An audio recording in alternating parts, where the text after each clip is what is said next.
مؤمن إني رح أحقق أحلامي، بس اليوم مليون عقبة بتوقف طريقي.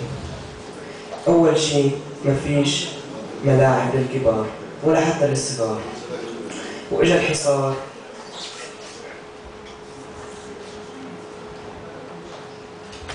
Анас, роден 1995 година. От малък си мечтая да стана известен футболист. Вярвах, че ще осъществя мечтата си, но днес на пътя ми се изпречиха милион пречки.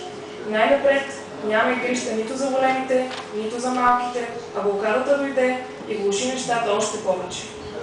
Ако бях министър-председател, щях да отделям най-голямо внимание на Министерството на младежта и спорта. Щях да построя стадиони навсякъде, особено в училищата.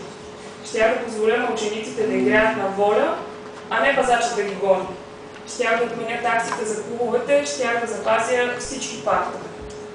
Но мъжтите, пожеланията, надеждите, бъдещето, всичко са само думи, които нямат никакъв смисъл в една страна, където и най-малката мечта бива убита.